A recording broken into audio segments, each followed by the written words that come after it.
Everyone, welcome to my channel. This is Tana Sharma and I know आज आप लोग confuse हो गए कि मैम बोर्ड के आगे क्यों नहीं खड़ी हुई या मैम हमें कुछ लिखकर आज क्यों नहीं समझा रही। क्योंकि आज ना मैं आपको वो बात बोलना चाहती हूँ जो शायद किसी किताब में नहीं लिखी हुई। कुछ ऐसी चीज़ें जो मैं होप करती हूँ या विश करती हूँ कि काश मुझे किसी ने पहले बताई होती, या जब मैं 10th का एग्ज़ाम दे रही थी या 11th 12th में थी, आपकी एज में थी, तब शायद किसी ने मुझे ये बातें आकर बिठाकर समझाई होती। बट उस टाइम पर शायद कोई था नहीं। बट आज मैं चाहती हूँ कि जितने बच्चों तक मैं पहुँच पाऊँ उतने बच्चों को मैं कुछ अपनी 3 बातें ऐसी समझाऊँ जो मैंने सीखी हैं over the time, over the years. मैंने सीखी है अपने एक्सपीरियंस से एंड मैं भी स्टूडेंट रही हूँ, है ना। काफ़ी पढ़ाई मैंने भी करी है, अच्छे मार्क्स मैं भी लाई हूँ, उतार चढ़ाव मेरी भी लाइफ में आए हैं। तो उन सब चीज़ों से मैं बस चाहती हूँ कि आप लोग थोड़े से मिनट्स निकाल के मेरी बात सुन लें एंड अपनी पढ़ाई के साथ साथ इन 3 चीज़ों का भी खास तौर पे ध्यान रखें। Number 1 is your health, and by health मेरा मतलब सिर्फ आपकी फिजिकल हेल्थ से नहीं है बट आपकी मेंटल हेल्थ से भी है। एग्जाम्स के दिनों में हम लोग बहुत ज़्यादा प्रेशराइज फील करने लगते हैं। एक्चुअली मेरे जो तीनों पॉइंट्स हैं ना, वो तीनों ही आपस में इंटरकनेक्टेड है। मतलब एक पॉइंट दूसरे से कनेक्ट करता है, दूसरा तीसरे से, इस तरीके से है। तो सबसे पहले आपकी मेंटल हेल्थ। तो आप लोग अपने खाने पीने का तो ध्यान रखो ही, पढ़ाई में बिल्कुल इस तरीके से इन्वॉल्व मत हो जाओ कि बिल्कुल ना खाने का होश है ना पीने का होश है। ऐसे मत करो अपने साथ, because at the end of the day जब आपके अंदर एनर्जी होगी तभी आप कुछ कर पाओगे।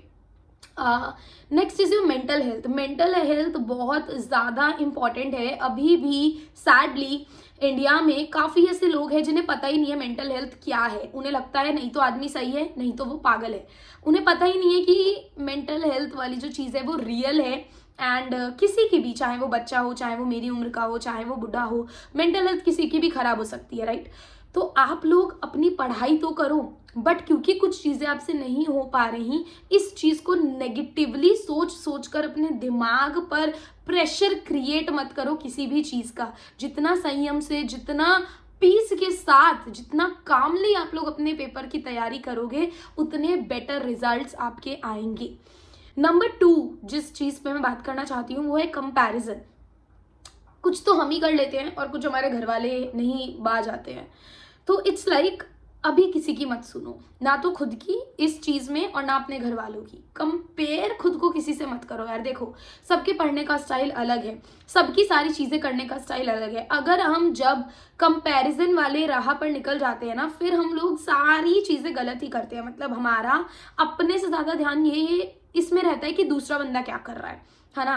कि अरे मैंने तो इतना पढ़ लिया, उसने इतना पढ़ा के नहीं, मैंने तो ये कर लिया, उसने ये करा के नहीं, ठीक है। एंड अगर उसने हमसे ज़रा सा भी ज़्यादा किया होता है ना, तो हमारे में इतनी ज़्यादा रिवेंज वाली भावना आ जाती है कि हमारा फिर पढ़ाई में या किसी भी चीज़ में काम नहीं लगता, सॉरी मन नहीं लगता काम में, ठीक है।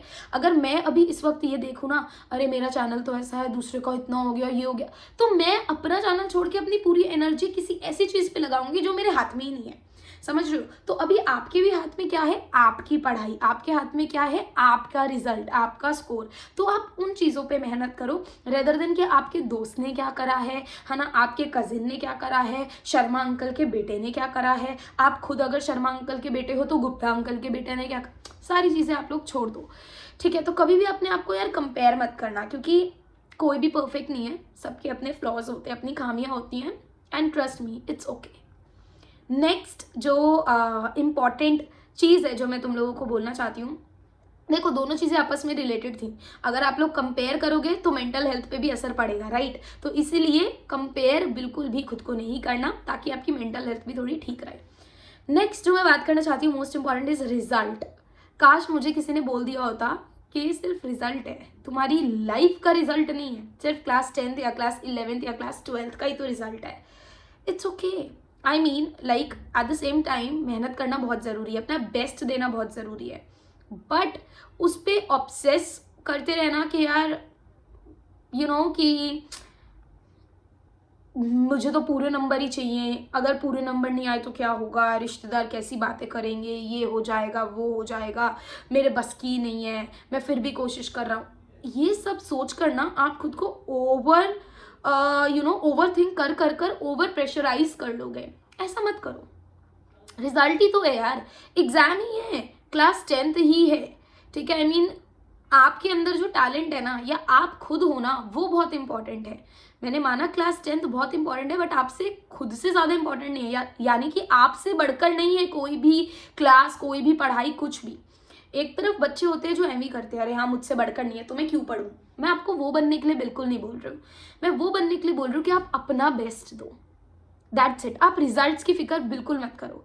जब भी हम लोग रिजल्ट का सोचकर कोई काम करते हैं ना, तुम आज लिखवा लो मुझसे, वो काम नहीं होता ढंग से। अगर मैं आज तक भी ये मंत्र फॉलो कर रही हूँ, अगर मैं आज भी कुछ भी करती हूँ, छोटे से छोटा बड़े से बड़ा काम, और मैं उसके रिजल्ट की कामना करने लगती हूँ या मैं रिजल्ट सोचने लगती हूँ ना, मुझे वो रिजल्ट नहीं मिलता जो यहाँ होता है। और अगर मैं सिर्फ अपनी मेहनत केवल अपने काम में लगाती हूँ ना, तो भगवान मुझे उसका दुगना तिगना देता है। ये मैंने अपनी लाइफ में सीखा है, मैंने अपनी लाइफ में इस चीज़ को एक्सपीरियंस किया है। तो कोई समझे, कोई तुम्हें समझे, कोई तुम्हें ना समझे, डजेंट मैटर। तुम खुद से अंदर से खुद को समझो और काम रहो, और खुद को बोलो यार मुझे मेरा बेस्ट देना है। ये तो पूरा फिक्स है कि मुझे मेरा बेस्ट देना ही है, but at the same time मैं खुद पे हार्श नहीं होऊंगा। अगर मेरा एक्सपेक्टेड रिजल्ट नहीं भी आता है, it's okay, it's just an exam, that's it. तुम्हारी पूरी लाइफ बहुत बड़ी है इस एग्जाम से, ठीक है। तो अपना बेस्ट दो, कंप्लीटली 100% मेहनत करो, बट प्रेशर मत लो। एंड अगर तुम्हें इस प्रोसेस में कहीं भी ऐसा लगे ना कि यार मेरे मम्मी पापा मुझे नहीं समझ रहे, यार मुझे कोई नहीं समझ, इट्स ओके। कभी कभी जो हमसे प्यार करता है वो भी हमें नहीं समझ पाता है, and it's okay, trust me, it's okay. The only thing जो ओके नहीं है वो है आपका परेशान होना, आपका फालतू में स्ट्रेस लेना 1-2 महीने, आपका खुद पे हार्श हो जाना, इतनी सारी वीडियोस देख लेना और सबको फॉलो करते रहना। नहीं यार, तुम सुपरमैन नहीं हो, सिर्फ मैन हो। और अपनी लाइफ के अपनी लाइफ के बेस्ट मैन बनो, दैट्स इट। सुपरमैन बनने की हमें जरूरत भी नहीं है। तो हर टॉपर रिलेटेड वीडियो देखकर खुद को वो बनाने की रेस में मत भागो। अगर लगता है उन्हें हम फॉलो कर सकते हैं, बेसिक चीज़ें हैं, फॉलो करो। अगर लग रहा है यार बहुत ज़्यादा ही पुश करना पड़ रहा है जिससे मेंटली प्रेशराइज हो रहे हैं, मत करो। कामली अपनी मेहनत पे फोकस करो, दैट्स इट। तो यही 3 चीज़ें हैं। एंड चौथी तो बड़ी छोटी सी चीज़ है कि रिश्तेदारों की फिक्र मत करो। अरे यार मत करो, ठीक है, इनका कुछ नहीं होना, तो मत करो इनकी फिक्र। सिर्फ अपने लिए, अपनी फैमिली के लिए, अपनी पढ़ाई, अपने करियर के लिए सोचो, एंड स्ट्रेस मत लो, बस। तो यही मुझे बताना था आप लोगों को कि बहुत, जब भी हम लोग हमारे स्टूडेंट फेज में होते हैं ना, हर जगह प्रेशर प्रेशर प्रेशर प्रेशर होता है, और हमारा दिमाग प्रेशर कुकर बन जाता है। और हम में से बहुत सारे लोग मेरी तरह सिंगल चाइल्ड भी होते हैं, जिसका कोई बड़ा भाई, बड़ी बहन नहीं होता बताने के लिए कि भाई ठीक है, चीज़ें नहीं भी हुई तो ठीक है। तो हम लोग बहुत ज़्यादा ओवर थिंकर बन जाते हैं कि यार अगर नहीं हो पाया तो, अगर मैं नहीं कर पाया तो सारे थॉट्स को गोली मारो और केवल अपनी मेहनत पे फोकस करो। खुद को किसी से कंपेयर मत करो, अपनी मेंटल हेल्थ का ख्याल रखो। कोई नहीं रखेगा उसका ख्याल, कोई नहीं रखेगा दुनिया में, आप ही को रखना है इसका ख्याल। तो इसका ख्याल रखो, एंड तुम मचा दोगे, मुझे पता है मचा दोगे तुम। So all the very best. पढ़ाई करो, बट पढ़ाई के साथ साथ इन बातों का भी ख्याल रखो। I love you guys.